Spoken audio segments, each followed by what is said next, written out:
నమస్తే viewers. Sunitha Williams మన భారత సంతతి జూన్ 5న స్పేస్‌కెళ్లారు. మీ అందరికీ తెలిసిందే. స్టార్ లైనర్ బోయింగ్ ద్వారా.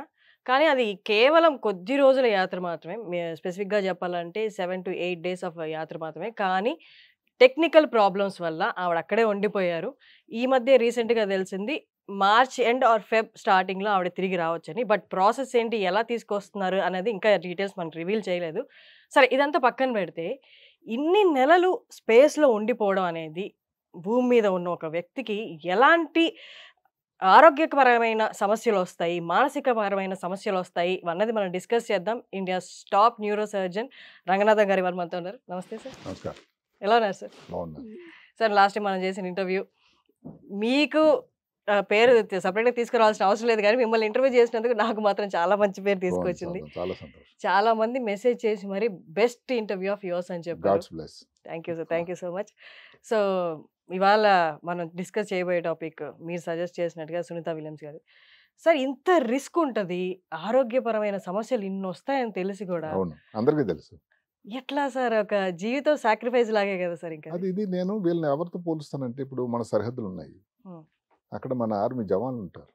వాళ్ళందరికీ తెలిసి ఎంత లైఫ్ రిస్క్.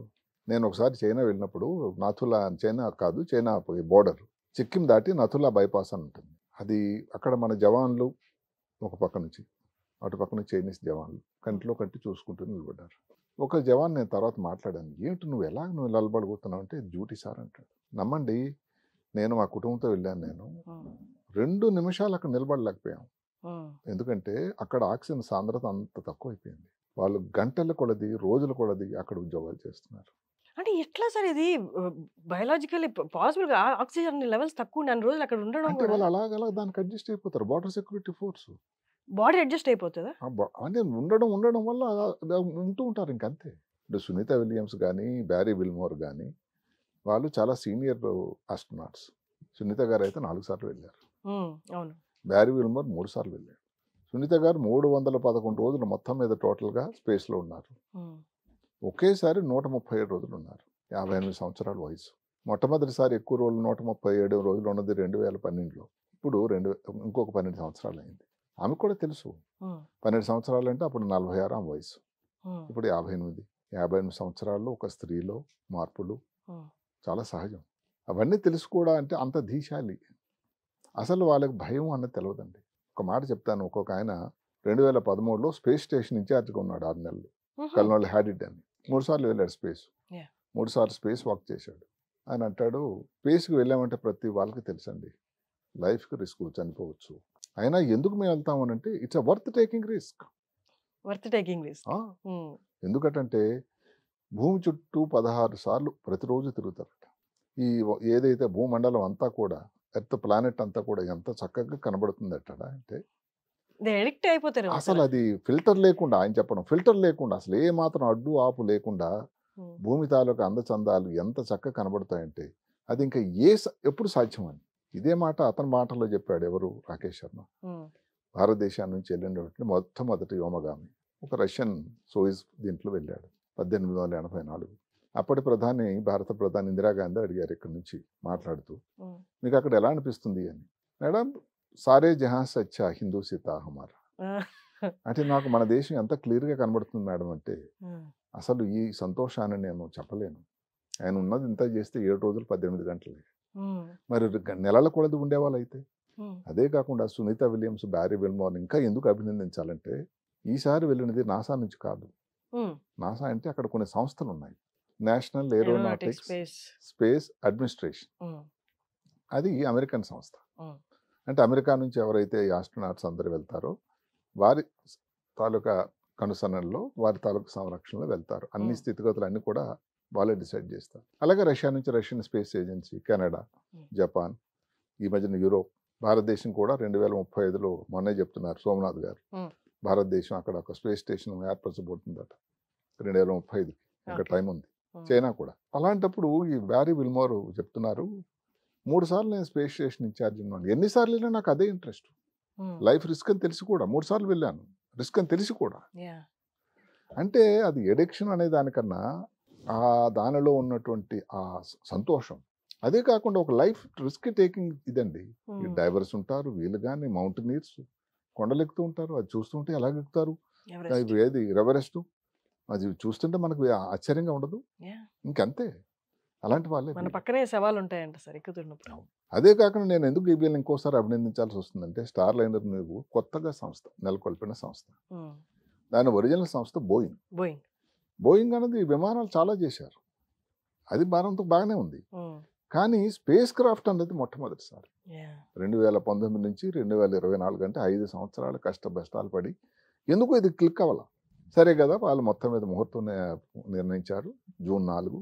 వీళ్ళిద్దరిని సీనియర్ స్పేస్ క్రాఫ్ట్స్ ఎవరైతే వెళ్ళారో వాళ్ళని ఎన్నుకున్నారు. వీళ్ళు ఒప్పుకున్నారు. ఆశ్చర్యం అది. అప్పట్లో వాళ్ళు అనుకున్నారు 8 రోజులే అని. 8 నెలల పైన అయిపోయింది. అంటే స్టార్ లైనర్ తాలూకా ఇంకా దాని తాలూకా ఎబిలిటీ అన్నది దాని మీద ప్రజల అభిప్రాయం లేదు. వాళ్ళకు కూడా తెలుసు. వాళ్ళు నిజంగా తీసుకెళ్ళగలరా, ఎన్నో ఫెయిల్ అయినాయి కదా అని అనుకుంటే ఏమాత్రం డౌట్ కానీ అనుమానం కానీ రాలేదే. వాళ్ళు ఒప్పుకున్నారు. అయితే అక్కడే ప్రాబ్లం వచ్చింది. మొన్నే ఈ మిగతా వాళ్ళని ఎవరిని బతకని కూడా ఎలాన్ మస్క్ అని అంటే ఇప్పుడు అంతా సవ్యంగా నడుస్తూ ఉంటే వ్యక్తికి అలాగే ఉంటుందండి. ఆయన కంపెనీ స్పేస్ ఎక్స్ అంటే ఈయన పట్టుకున్నా అది బంగారం ఆయనకి. స్పేస్ ఎక్స్ కానీ లేదా ఎక్స్ ఏదైతే విక్టర్ ఇంత ముందు ఉండేదో అది ఎక్స్ అని, లేకపోతే టెస్లా కార్ ఏదన్నా. అందువల్ల మిగతా వాళ్ళని కొంచెం కాంపిటీషన్ రోజులు కదండి కార్పొరేట్లో. ఈ కాంపిటీషన్ కోసం కార్పొరేట్లో లైన్ ఉంది ఇప్పుడు. మీరు నమ్మండి, space X, Elon Musk, blue origin, Amazon వాళ్ళు, సరే బోయింగ్, స్టార్ లైనరు, ఇంకోటి వర్జిన్ గెలాక్టిక్ అని. ఈ మధ్యన ఒక ఆయన వచ్చాడు, 2 రోజుల క్రితం అనౌన్స్ చేశాడు, పీటర్ బెక్ అని. నేను 2025 కల్లా స్పేస్ ప్రయాణం చేస్తాను.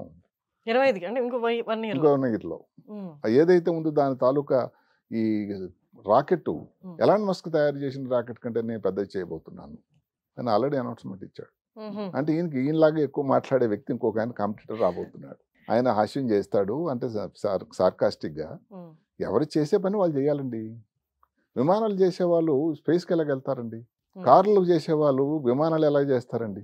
కానీ బోయింగ్ కి ఫెయిల్యూర్ రేట్ కూడా ఎక్కువ ఉంది కదా. అంటే బోయింగ్ మొదటిసారి కదండి అక్కడ వెళ్ళడం. అక్కడ ఈ మధ్య కాలంలో ఏరోప్లేన్స్ ఈ మధ్య కాలంలో వాళ్ళకి చెప్తున్నాడు కదా, సమయం బాగాలేదు వాళ్ళకి ఈ మధ్యనే. అదర్వైజ్ బోయింగ్, ఎయిర్ బస్ అన్నది ప్రపంచంలోని పేరెంట్ గనరల్ సంస్థలు.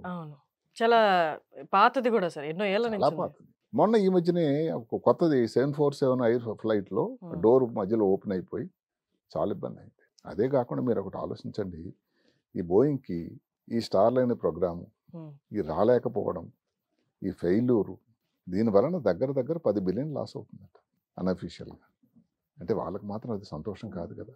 కానీ ఇది రివీల్ చేయలేదు కదా సార్, ఇంకొక స్పేస్ క్రాఫ్ట్ పంపించి తీసుకొస్తున్నారా లేకపోతే అక్కడే టెక్నికల్ ఇష్యూస్ ని సాల్వ్ చేస్తున్నారా అన్నది లేదు, అది తెలిసింది క్లియర్ గాను. మొన్న 24వ తారీఖు నాడు నాసా వాళ్ళు చెప్పారు. అది లైక్ అంటే ఏంటి సార్ అసలు ఇప్పుడు ఏదైతే స్టార్ లైనర్ అన్నది బోయింగ్ వాళ్ళు చెప్తున్నారు తీసుకురావచ్చు అండి, సేఫ్, ఏం పర్వాలేదు, దాంట్లోనే వస్తున్నారు. దేంట్లో అయితే లేదు రావట్లేదు.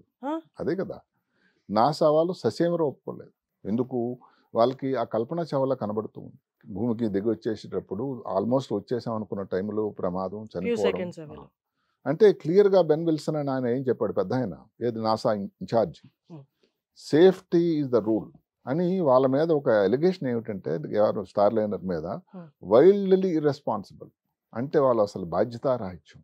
అందుకని అంటే చాలా 3 రోజులు వరుస బోయింగ్ వాళ్ళు, స్పేస్ ఎక్స్ వాళ్ళు, తర్వాత నాసా వాళ్ళు మీటింగ్లు పెట్టి గత నెల 24వ తారీఖున క్లియర్గా చెప్పారు, ఇంకా స్టార్ లైనరు ద్వారా సునీత విలియమ్స్ కానీ బ్యారీ విల్మర్ కానీ తిరిగి రావడానికి లేదు. అందుకని దానికి కూడా ఇది అయిపోయింది. ఏమిటది? వచ్చి ఈ నెల ఇప్పుడు సెప్టెంబర్లో ఉన్నాం మనం. సెప్టెంబర్ 6వ తారీఖు నాడు ఏదైతే ఉందో ఈ స్టార్ లైనర్ది అక్కడ నుంచి డీలింకింగ్ అయ్యి 6 గంటల సమయంలోనే భూమండలానికి రాబోతుంది. వైట్ స్పాండ్ స్పేస్ హార్బర్ అని ఒకటి ఉంది న్యూ మెక్సికోలో, అక్కడ ల్యాండ్ అవబోతుంది అట క్యాప్సూల్. అంటే స్టార్ లైనర్ ప్రస్తుతానికి ఇంకా ప్రోగ్రాము అయిపోయింది. సరే, తర్వాత వాళ్ళు బోయింగ్కి మంచి చరిత్ర ఉంది, నాసా వాళ్ళు అది కూడా చెప్పారు. బోయింగ్కి ఉన్నటువంటి చరిత్ర చాలా గొప్పది కాబట్టి ఇంకోసారి వాళ్ళు ట్రై చేయొచ్చు. ఇప్పుడైతే మాత్రం దీంట్లో 2 ఆస్ట్రోనాట్స్ని పిలిచేదానికి లేదు.